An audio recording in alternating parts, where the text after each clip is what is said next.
Kyamukola kya beeyi okubanga mutogobera kwa YY Media mwebale kutubonanga mubona mboozi daife ku YouTube bambi kitwizaamu amaani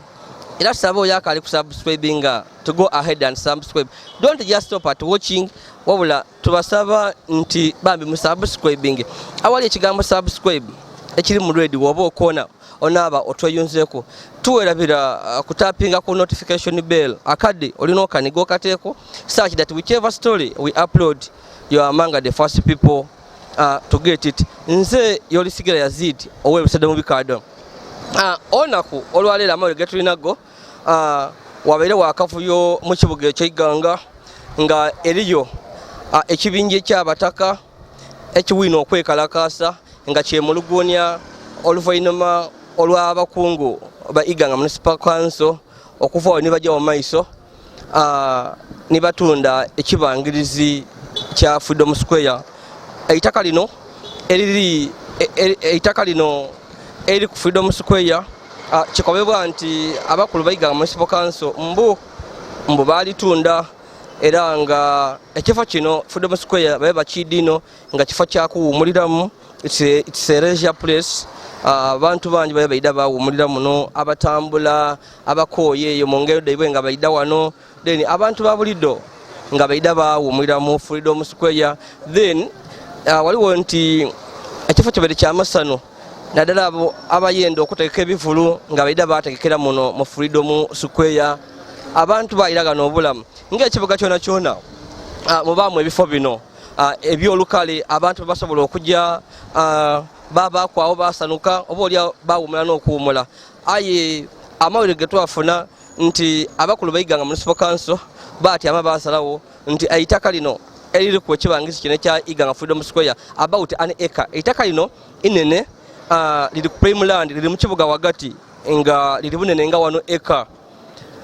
Aya amawulire ge twafunye nti abakulu ba Iganga Municipal Council bambi nti balitunda baliguza abamu ku basuubuzi bajje mu maiso n'okutakudiira okap era nga kino ekikola kino oba oliawo kyaniriza abamu ku bataka abakaire leero okujja ku nguudo nga beekalakasa abataka nga bakulembera Waisa Dennis bakaire kwetoola kibuga ky'Iganga nga bakoba ati save Freedom Square bali babe bagemye ebipande nga kuliko ebigambo nga wendi bakati save Freedom Square nga nebindi bivumira abakulu mu Iganga Municipal Council abaje ni bakola ekikola kino ekyokutunda eitaka lya Freedom Square bo bakoba nti eitaka lino lya mugaso ino eri bene era mu kwekalakasa kwaibe babe bavumira abakulembeze ba Iganga Municipal Council okujja maiso n'okwenigira mu byokutunda bakobye nti abakulembeze abali ku kuva inuma babere nga tibakola bintu bino ebyokutunda itaka kuba mbu itaka lino libairewo okuva emyaka n'emyaka oba emyaka n'ebisibo aye nga abakulu babaire ko bayenga tibalitunda wabula obukulembeze obuliwo obwameeyo omuyaka ba mu Lulenzi abataka bakoba nti bubewunisa okuboneka nti ye asazeewo yeikiriza ekibangirizo kino kijje era nga n'ensonga oba oliawo ebeekalakasisa nga wembakobye nti basobola kwetoolola kibuga ky'Iganga batambwire kusaza road nga bakoba batakabaide bajoininge nga bakulembera Waisa Dennis yena wa kibiina kya National Unity Platform nga bakuba nti bali kulwanira eitaka lino erya Freedom Square. Enkiyana edotolera eitaka lino tiditandise olunaku lwa leero tukibwaine ku nti okuzimba mu kibangizi kino kwatandika omwezi ng'ogwo guwaire era nga abaliwo abali kuzimba ba developers tibalambala bazimba omusana n'obwire era nga abamu ku bataka ab'omu kibuga Kiganga nga bakulembera Paulo Mugereza bajja beekubira enduulu mu ekitongole kya National Planning Board ekitwala ekipulaningira ebibuga ebiri mu Uganda bajja balopa bakanti waire iganga mwapulaninga nti erina okuba mu Freedom Square nga abantu bawumuliramu nti abakulu b'Iganga Municipal Council bali kugitunda era abataka basaba National Planning Board ekitongole ekipulaningira ebibuga okwemereza ebintu byonna ebiri kujja mu maiso wano ku Freedom Square nti babyemereze. Kasa oloko Freedom Square bagitunze okulembeze obuli weesaawo mu Uganda Municipality bwekoba ine bwatuna Freedom Square kifo ekyo kibangiriza ky'abavubuka n'omuntu avire na wenga nga basobola okujja n'awummulira ayi batale ku amaduuka balimba local government nti baliita ku wakisaagaati ayi twakirozera bibatera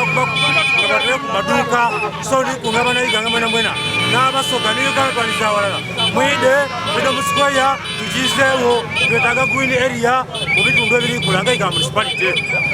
kitegeeza kyo okutunda Freedom Square naddala jakosa kitya kibuga kikosa ekibuga kubanga ekibuga ekirikula kiteeka okuba ne recreational centers kiteeka okuba ne leisure parks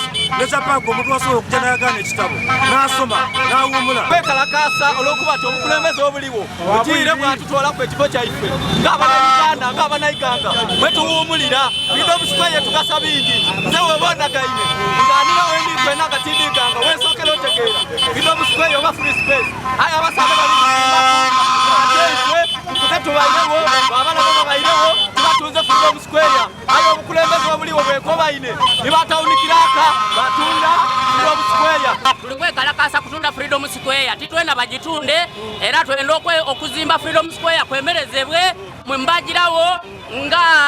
nga aba physical planning board babalandika ebbaluwa nti okwemereza okuzimba Freedom Square kubeewo aye abantu beekobaine bona bajja mu maiso n'okuzimba Freedom Square tekwa okwemereza bwozimbibwa kubeeyo ettaka lyaife tirya muntu kinoomu kwegaigabazaamu Freedom Square tebatiikira era eriyo baluwa yetwabona kuku nga bawandikira town clerk wa Uganda Municipal Council nga bali mulagira ayemereze any construction or any development ku itaka ly'Iganga Freedom Square. Ebaluwa bagiwako ku NDPSO Iganga bagiwako ku RDC bagiwako n'abakulu bangi bagiwako ba meya so nga bali kuba nti mutayikiriza kuzimba kwa kujja mu maiso wabula amado getwafunia agandi nti ate eri abataka abalumukira mu kooti nga bali wala n'abakulembeze b'Iganga Municipal Council kooti yabawa order oba ekiragiro nti okuzimba kujja mu maiso so embeera bairewo nti aba National Planning Board abatwala okuplaningira ebibuga bawanika baluwa nga erobera in development on the contested Freedom Square land nti ateka ikooti eyedinda high court yona yafulumya order ngekoba nti okuzimba kujja mu maiso so embeera yaba nga eriawo era nga ona ku lwaleero abamu ku bataka baidye balumba ekibangirizo kino batandika okumenamena ebintu ebibairewo nga bali kwenda kubitolawo wabula ekibairewo nti abamu ku bali kuzimba mundamule abazimbi babaire n'emiigo bavaayo baida bagoba bana babaidye embeera tebaire nungi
abeyendeze ebyayibwe bapawulo mubuweereza alikwenda alemesa kulankulana ya gavumenti tetusajja kugana. We are building here under court orders, so we shouldn't allow anybody to come and disturb us from this place. Let him go somewhere else, and we are ready to kill anybody from here. This is the involvement of the municipality.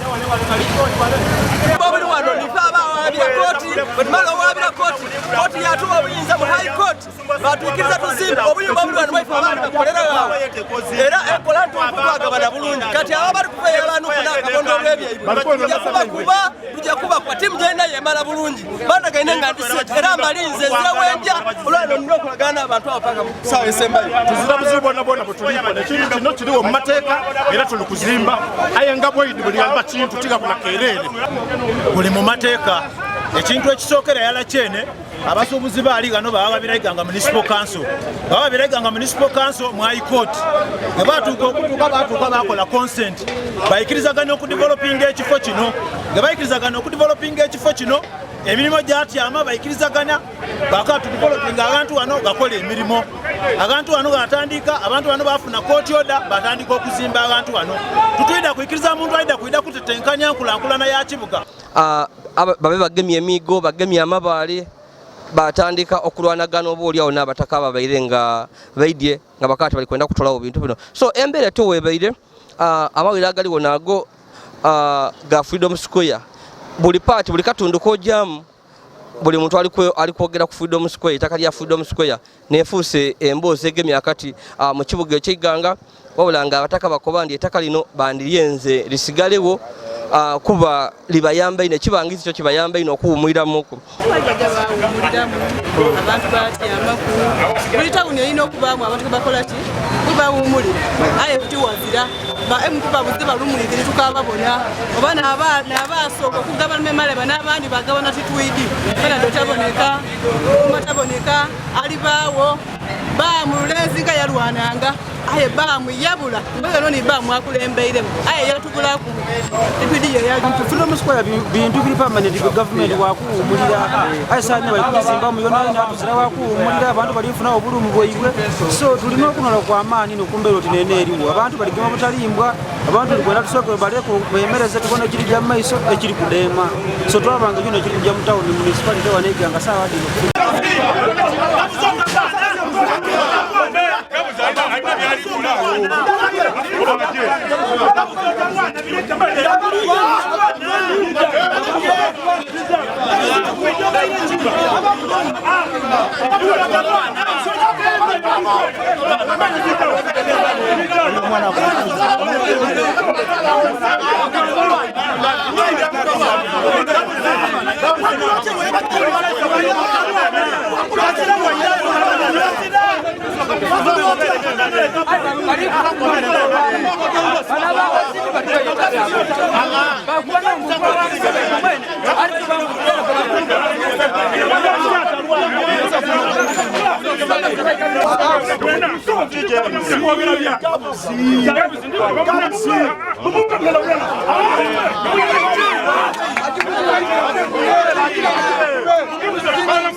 Twogereko kunabamu ku bataka nga oli kuwira amaloboozi gaibwe era nga YY Media tutukomye wano tujire twayogera ku kunimeyo w'ekibuga ekiganga Bamu Lorenzo wa NUP twamukola ti abataka bali kambo bakulonda nga baidi oli kujja kukuma ebintu byaibwe biganga muri amataka aye bali kambo ate otandise okwikiriza ebintu binombo bitundibwe Bamu yegana yakoba ati Freedom Square ati bagitunda ako ngaiganga Municipal Council wabula ati mbo bali kugitereza ndikano byawanta bayiganga ndi Freedom Square ati ntunde Freedom Square ekali umaina kaga Municipal Council ereri kunechapa umaina ago but Freedom Square tujikulankulanya okutaba abasubuzi abaliva mu Central Market kwa tujafuna kala ko mulembe tujja kumenawo abasubuzi mumena munoko funawo kujja the only place we have is Freedom Square wale Park otujja kubayiza nga tuzimbange eno sawa kamba gumya ezatuze zakale imwe liliwo era mbakoma ndibona abendo kuwumula mwide mu Mayor's Garden yone eriwo futa bi mu muli ngawo nga government dijja mu maiso obulanga embera ya bunkenke okwekalakasa kuli kujja mu maiso era nga police gibwene kongeri kutalala okubona nga egezaako okwizawo emirembe okubona nga abantu tibagwidagana mu nkoto tutukomya abantu ogere kuku ni RDC deputy RDC owiganga omwami Ntange Andrew twamukoba nti nga iwe representative wa president what is your take on this issue ensonga ya Freedom Square chi Ntange yena abe na bingi byatukobera yakati bona nga abakulu mu office ya RDC bibasobeire nti kuba bali ni order ibiri order okuva mu National Planning Board ero beraga no kuzimbibwa ate bona kai bafuna ni order yindi kuva mu High Court olwalero no kyetusabye abataka twasaba ni political leadership no kwinonola abataka tuti mulinde town clerk ajere wa solicitor general okufuna interpretation nti oba court nchamu oba government ya withdrawing amera na ife tulikola mu interest ya abantu so tulisaba ko kugunga kusoka problem kubawo muna kunga ibiri tutakuba tufuna position and to communicating ile abantu tito era Ntanga akobye nti nga bonga office ya RDC basindike town clerk owiganga mu office ya Solicitor General e Kampala aje bebuze batafuta amateeka kyekisaanira okolebwa okuzimba kujja maiso oba okuzimba bakulekeze so eye nembeera ebere wano so tuli kulindira aye nga wembakobye nti embeera ekali ya bunkenke abataka bakali kuisa mukono balikoba nti Freedom Square balina okugirwanira ati bali kwenda abantu baje maiso nga bagisimbako so nga n'abo abandi abafuna obuyumba kuna bali kuzimba bona bakuba ati bagwaka obagagwa balina okujja maiso nga bona bakulankwanya ekifo kino nga bakizimba kubata kwa maduka so embera neri awo tuli kujja kweyongerayo ndiyo lisigera yazidi owe busede mu bikado